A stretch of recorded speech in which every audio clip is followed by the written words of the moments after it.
दोस्तों, हम में से काफी सारे लोगों को इन्वेस्टिंग तो करनी है, लेकिन हमारे पास उसके लिए इनफ नॉलेज नहीं होता है। हम अपने इमोशंस को कंट्रोल नहीं कर पाते और अक्सर गलत डिसीजन ले लेते हैं, या फिर हम अपने जॉब, फैमिली और पर्सनल लाइफ में इतने बिजी हैं कि हमें स्टॉक मार्केट चेक करने का टाइम ही नहीं मिलता। इस केस में SIP आपकी हेल्प कर सकती है। SIP का फुल फॉर्म होता है सिस्टमेटिक इन्वेस्टमेंट प्लान। इसकी हेल्प से आप बिना किसी नॉलेज के इन्वेस्टिंग स्टार्ट कर सकते हो। इसमें ना तो आपका एक भी सेकंड का टाइम जाएगा और ना ही आपको स्टॉक मार्केट्स के अप्स एंड डाउन को मॉनिटर करना होगा। इस वीडियो में मैं आपको SIP का पूरा नॉलेज दूंगा। मैं आपको बताऊंगा कि किस तरह से आप SIP की हेल्प से फॉर्चून बिल्ड कर सकते हो। हम देखेंगे कि SIP क्या होता है, इसमें कौन से रिस्क हो सकते हैं, इसमें आपको कितने पैसे लगाने चाहिए और साथ ही इससे आपको कितने रिटर्न मिल सकते हैं। और हाँ, मैं आगे बढ़ने से पहले बता दूं कि इस वीडियो को किसी ने स्पॉन्सर नहीं किया। डिस्क्रिप्शन में या कमेंट्स में कोई भी एफिलिएट लिंक नहीं है। मैं ये वीडियो बना रहा हूँ सिर्फ आपको हाई वैल्यू इंफॉर्मेशन देने के लिए। तो इस बात पर अगर आपको लगता है कि ये वीडियो आपका वैल्यूएबल लाइक डिजर्व करता है तो लाइक जरूर करना। तो आइए SIP और म्यूचुअल फंड्स के बारे में सारे सवालों का एक एक करके जवाब जानते हैं। नंबर 1, SIP क्या होता है? SIP एक इन्वेस्टमेंट स्ट्रेटेजी है जिसकी हेल्प से आप म्यूचुअल फंड्स के जरिए स्टॉक्स में पैसा इन्वेस्ट करते हो। अगर आपके पास टाइम या नॉलेज नहीं है तो आप एक एक्सपर्ट का सहारा ले सकते हो।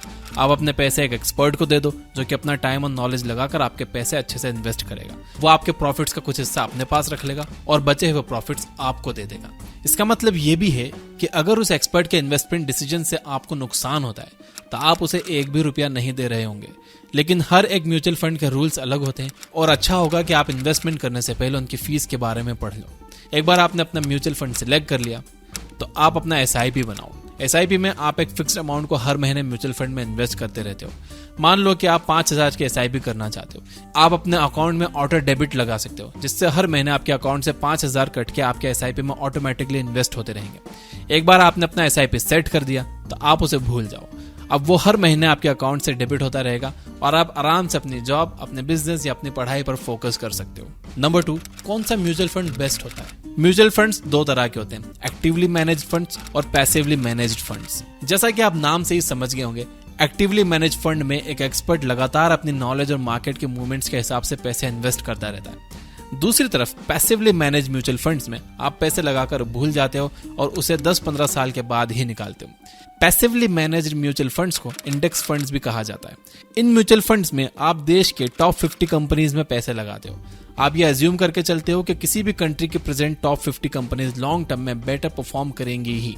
इंडिया के इंडेक्स को निफ्टी 50 कहा जाता है। यहाँ पर आपको लग रहा होगा कि एक्टिवली मैनेज फंड्स बेटर होते हैं क्योंकि उसमें एक्सपर्ट्स हमेशा काम करते रहते हैं। ज्यादा काम करने की वजह से उन्हें रिटर्न्स भी ज्यादा मिलते होंगे, लेकिन ऐसा नहीं है। शॉर्ट टर्म में हो सकता है कि एक्टिवली मैनेज्ड म्यूचुअल फंड्स ज्यादा प्रॉफिट कमा रहे हो, लेकिन लॉन्ग टर्म में वो पैसिवली मैनेज्ड म्यूचुअल फंड्स को बीट नहीं कर पाते। एक स्टडी में पाया गया है कि पिछले 20 सालों में 85% actively managed mutual funds index funds को बीट नहीं कर पाए। इसका मतलब ये है कि अगर आप इंडिया के टॉप 50 कंपनीज में पैसा लगाकर उसे 20 साल के लिए छोड़ दो और दूसरी तरफ एक्टिवली मैनेज्ड म्यूचुअल फंड में 20 साल के लिए पैसा लगाते रहो तो इसके चांसेस बहुत हाई हैं कि आपको फर्स्ट केस सिनेरियो में ज्यादा प्रॉफिट्स मिलेंगे। सिर्फ 15% एक्टिवली मैनेज्ड म्यूचुअल फंड्स ही इंडेक्स को बीट कर पाते हैं, लेकिन ये 15% भी नेक्स्ट 20 साल में इंडेक्स को बीट कर पाएंगे या नहीं, इसकी कोई गारंटी नहीं है। इनफैक्ट वॉरेन बफेट खुद कहते हैं कि अगर उन्हें अपनी इन्वेस्टिंग जर्नी फिर से स्टार्ट करनी होगी तो वो इंडेक्स फंड्स के साथ ही करेंगे। नंबर 3, SIP की हेल्प से आपको कितने रिटर्न्स मिल सकते हैं? आपको कितने % का रिटर्न मिलेगा ये 3 मेन फैक्टर्स पर डिपेंड करता है। आप कितने रुपए मार्केट में लगाते हो? आप जितने ज्यादा पैसे मार्केट में लगाओगे आपको उतने ज्यादा रिटर्न्स मिलेंगे। B, आप कितने टाइम तक पैसे मार्केट में लगाते हो? एक बार पैसा लगाकर उसे एक हफ्ते में ही निकाल लेने से आपको कोई खास रिटर्न नहीं मिलने वाले।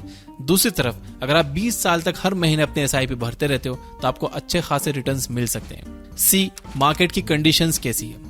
अनफॉर्चुनेटली इसे कंट्रोल करने के लिए आप कुछ भी नहीं कर सकते। आपके कंट्रोल में यह है कि आप कितने पैसे लगाते हो और कितने टाइम तक लगाते हो और किस फंड में लगाते हो। अगर ये तीनों चीजें अच्छी हैं तो आपके रिस्क काफी हद तक कम हो जाते हैं, लेकिन वो जीरो नहीं होते। मार्केट कंडीशंस हमेशा फ्लक्चुएट करती रहती है और इस वजह से आप जो भी पैसे लगाओगे उसे खोने का एक रिस्क हमेशा बना रहेगा। लेकिन अगर आप लॉन्ग टर्म तक SIP में इन्वेस्ट करते रहते हो तो आपका रिस्क नियर टू जीरो हो जाता है। अब मान लो कि आप 5,000 के SIP करते हो और आपको हर साल 12% के रिटर्न्स मिलते हैं, तो ऐसे में 20 साल के बाद आपको कितने रिटर्न्स मिलेंगे?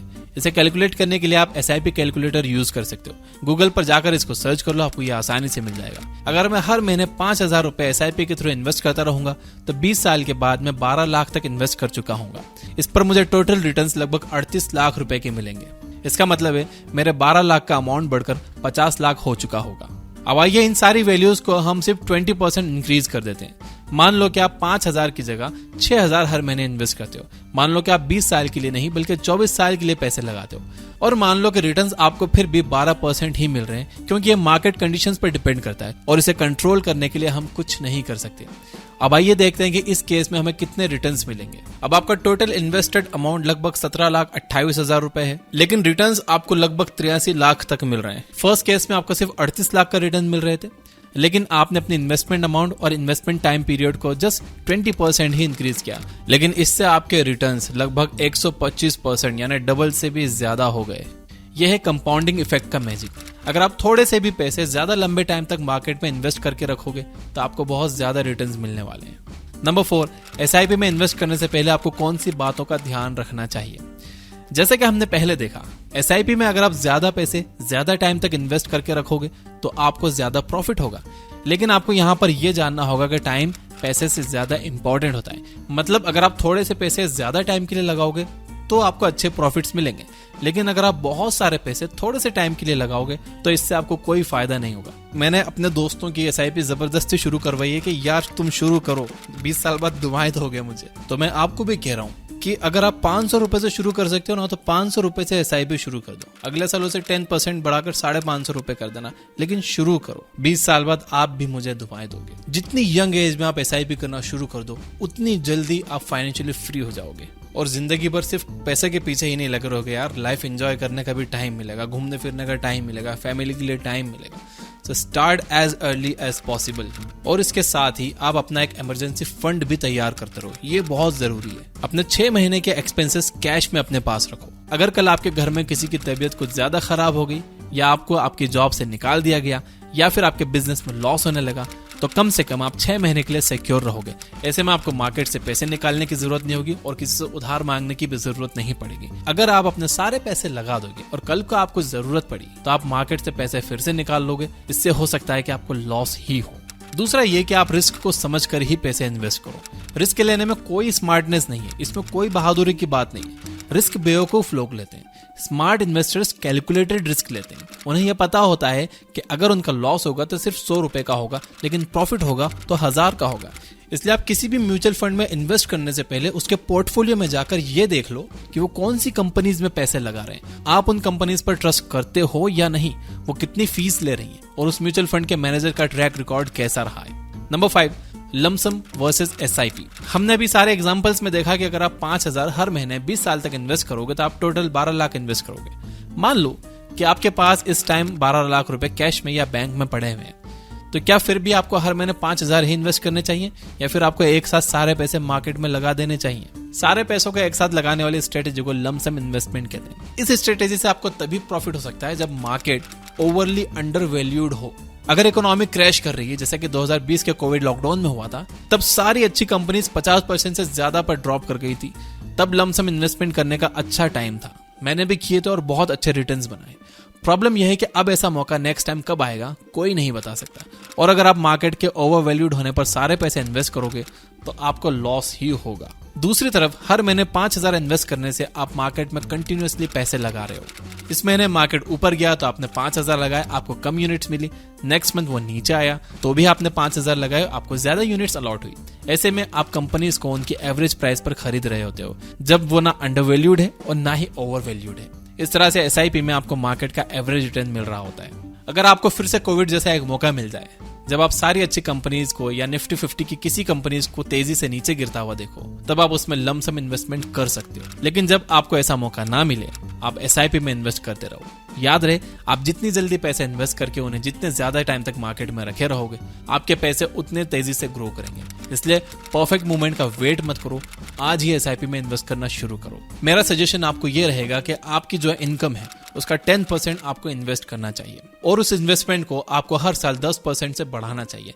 यानी अगर आप हर महीने अभी 1000 रुपए इन्वेस्ट कर रहे हो SIP में, तो आपको अगले साल से उसे 1100 रुपए कर देना चाहिए। ऐसे में आपका इन्वेस्टेड अमाउंट भी बढ़ता जाएगा और जितने लंबे टाइम तक आप टिकोगे उतना बड़ा रिटर्न भी मिलेगा। तो अगर ये आपको वीडियो हेल्पफुल लगा हो तो कमेंट में यस जरूर लिखिए। इससे मुझे मोटिवेशन मिलती है कि मैं आपके लिए हेल्पफुल वीडियो बना पा रहा हूँ। अगर आप मुझसे पूछोगे कि इन्वेस्टमेंट पर बेस्ट बुक कौन सी है, तो मैं आपको कहूंगा one up on wall street by Peter lynch. ये बुक आपको जरूर पढ़नी चाहिए। इस बुक में बताए गए प्रिंसिपल्स आपको फाइनेंशियली फ्री कर सकते हैं। इस किताब में पीटर लिंच ने बेसिकली ये बताया है कि मल्टी बैगर स्टॉक्स कैसे ढूंढे जाते हैं, यानी 1 रुपए का 10 रुपए करने वाले स्टॉक्स कैसे ढूंढे जाते हैं। और इस बुक की नियरली 1.25 घंटे long detailed summary like a course, ये एक ऑडियो कोर्स है जो कि ये बुक ऐप पर अवेलेबल है प्रीमियम यूजर्स के लिए। और आज के लिए हम 250 यूजर्स को 1 साल का प्रीमियम प्लान 199 में दे रहे हैं। यहाँ पर और भी ऐसी बहुत सारी डिटेल्ड बुक समरी है, 2-2 घंटे लॉन्ग एक ऑडियो कोर्स की तरह ये समरीज हैं। आप भले प्रीमियम लो या ना लो, लेकिन आपने ये जरूर चेक करने चाहिए। हमने वहां हर समरी का इंट्रोडक्शन दे रखा है कि आपको इसमें क्या सीखने को मिलेगा। अब अगर आप इंटेलिजेंट इन्वेस्टर बुक की समरी सुनना चाहते हो तो राइट साइड वाली वीडियो पे क्लिक करो, और अगर आप स्टॉक मार्केट को समझना सीखना चाहते हो तो लेफ्ट साइड वाली वीडियो पे क्लिक करो। इस वीडियो को ऑलरेडी 20 लाख लोग देख चुके हैं। Finally, you guys are amazing. Keep reading, keep learning, keep growing. Thank you for watching.